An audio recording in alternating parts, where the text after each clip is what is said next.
Hi friends, ఈరోజు నేను చేపల పులుసు ఎలా చేయాలో చూపిస్తున్నాను. చూడండి ఫ్రెండ్స్, ఎంత ఈజీగా మేము ఎలా చేసుకుంటామో చూపిస్తున్నాను.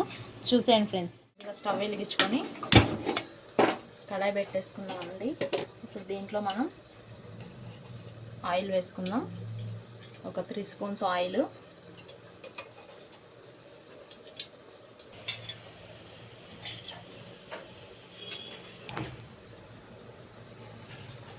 ఆయిల్ వేడైందండి. కొంచెం లైట్గా ఆనియన్స్ వేసుకుందాం. సన్నగా కట్ చేసుకున్న ఆనియన్స్.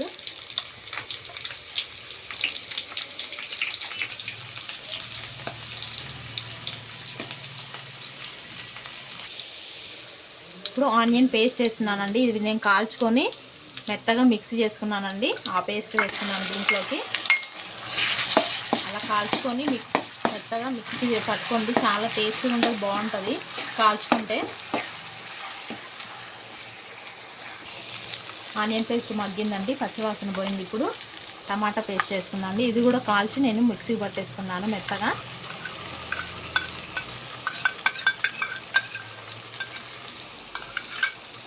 వేసుకొని ఒకసారి కలిపేసుకుందాం.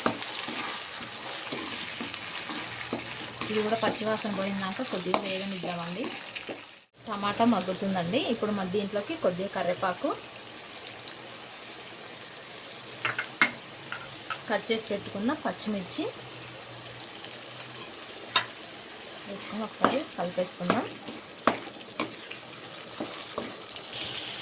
దీంట్లోకి ఇప్పుడు కొద్దిగా పసుపు వేసుకుందాం. పసుపు వేసుకొని ఒకసారి ఇలా కలిపేసుకుందాం. కొంచెం కొత్తిమీర, పుదీనా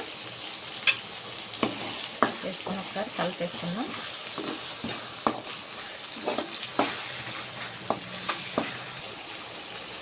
ఇప్పుడు ఇందులోకి అల్లం పేస్ట్ వేసుకుందాం.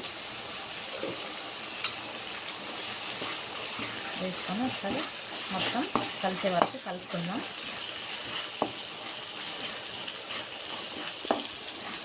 ఈ పేస్ట్ అంతా ఆయిల్ పైకి వచ్చే వరకు కాసేపు మగ్గనిచ్చుకుందామండి.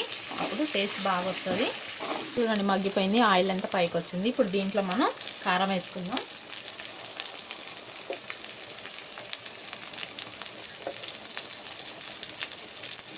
నాకు 3 స్పూన్స్ కారం పట్టిందండి.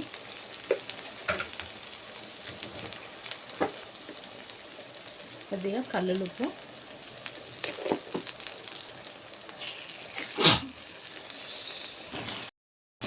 వేసుకొని ఒకసారి కలిపేసుకుందాం. కారం మగ్గిపోయిందండి. ఇప్పుడు నేను దీంట్లోకి చింతపులుసు పోసుకుంటున్నాను.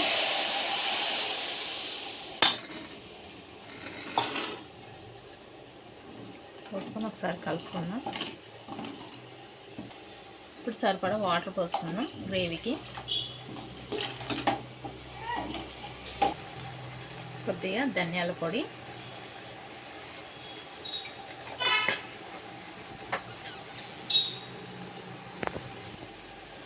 నెక్స్ట్ జీలకర్ర మెంతుల పొడి అండి. ఇవి వేయించుకొని లైట్గా పొడి చేసుకోవాలి. నేను అది వేసుకుంటున్నా. వేసుకొని ఒకసారి కలిపేసుకుందాం. అన్నీ వేసుకొని ఒకసారి కలుపుకొని ఇది కొద్దిగా వేడైన తర్వాత మనం ఫిష్ ముక్కలు వేసుకుందాం.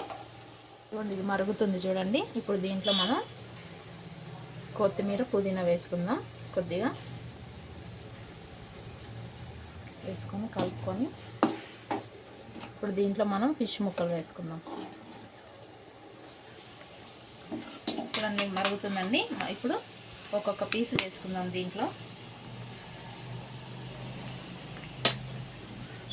పీసులు అన్నీ వేసుకున్నాం అండి. వేసుకొని ఒకసారి మొత్తం కలిపేసుకుందాం. ఎందుకంటే తర్వాత కలపడానికి రాదు కదా. మొత్తం ఒకసారి ఇలా కలిపేసుకొని ఉడికించుకుందాం. మధ్య మధ్యలో ఒకసారి ఇలా కలుపుకుందాం అండి. మొత్తం కలుపుకోవడానికి రాదు కదా, ముక్క ఇరగకుండా లైట్గా కొంచెం ఇలా అనుకుంటుంటే ఉడికిపోతుంది. అయిపోయిందండి. ఆల్మోస్ట్ ఒక 5 నిమిషాలు అయితే అయిపోతుంది. అయిపోయిందేమో చూద్దామండి కూర. ఇదిగోండి, అయిపోయింది, దగ్గర పడింది. చూడండి ఎంత బాగా వచ్చిందో, ముక్క కూడా ఇరగకుండా. గ్రేవీ కూడా సరిపోతుందండి, చిక్కగా బాగా వచ్చింది. చూడండి మా కూర అయిపోయిందండి. ఇప్పుడు నేను స్టవ్ ఆఫ్ చేసేస్తున్నా. మా కర్రీ అయిపోయిందండి. ఇప్పుడు నేను సర్వ్ చేసుకుంటున్నా.